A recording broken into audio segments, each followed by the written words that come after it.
Bapak, Ibu, dan saudara-saudara yang dikasihi Yesus Kristus, selamat pagi dan salam sehat buat kita semuanya.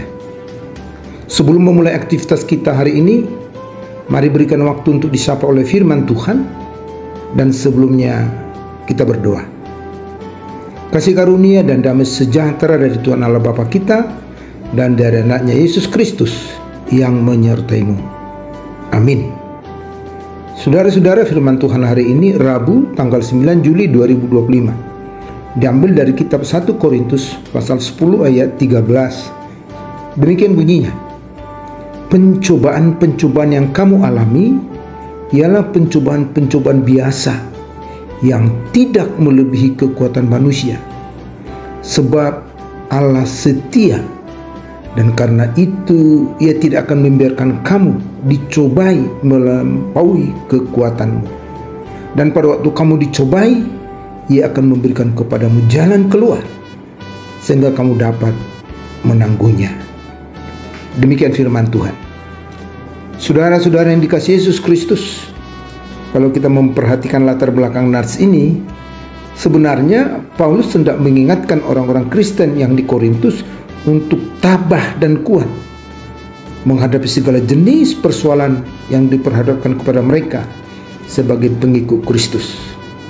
Bahkan dalam konteks pengajaran yang lebih luas, Paulus menggunakan contoh bangsa Israel ketika mereka berada di padang gurun yang begitu banyak merasakan kuasa dan mujizat Tuhan, tetapi mereka selalu bersungut-sungut dan tidak tahan menjalani masa-masa sulit itu, sehingga akibatnya mereka banyak yang mati di tengah jalan dan tidak sampai ke tanah perjanjian.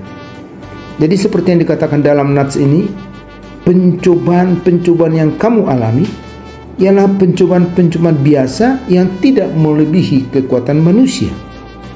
Dengan kata lain, Paulus mengakui pencobaan itu ada, dan Allah sendiri mengizinkan pencobaan itu terjadi.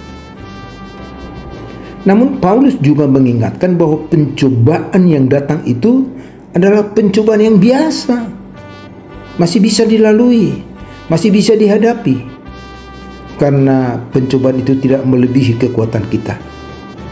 Tuhan telah mengukur kekuatan umat yang dikasihinya, sehingga tidak mungkin Dia memberikan pencobaan melebihi kekuatan kita.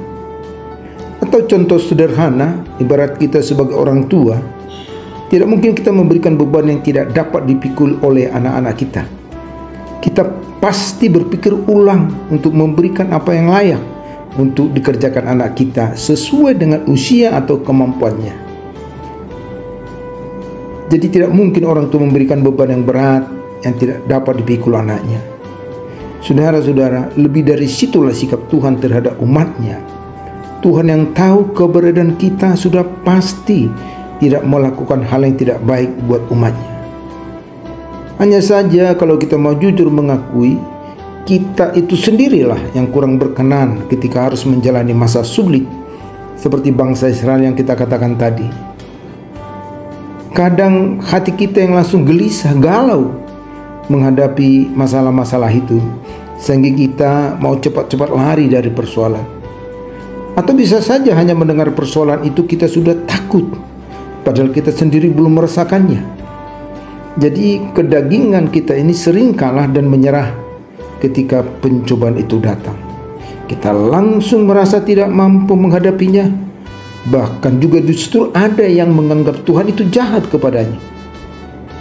Jadi di situasi yang seperti itulah Paulus mengingatkan supaya setiap orang tetap yakin bahwa persoalan itu tidaklah seberapa berat, dan kalaupun berat, tetapi tidak melebihi kemampuannya. Dan juga kita harus yakin bahwa Tuhan pasti menolong dan memberikan jalan keluar. Itu adalah janji Tuhan. Untuk itu jangan pernah takut menghadapi masalah, tetapi kuatkan dan teguhkanlah hatimu, sebab Tuhan Allahmu, Dialah yang berjalan menyertai engkau dan tidak akan meninggalkan engkau. Amin. Selamat beraktivitas buat kita semuanya, dan terimalah berkat Tuhan. Anugerah Tuhan kita Yesus Kristus dan kasih dari Allah Bapa, serta persekutuan dengan Roh Kudus itulah yang menyertaimu. Amin.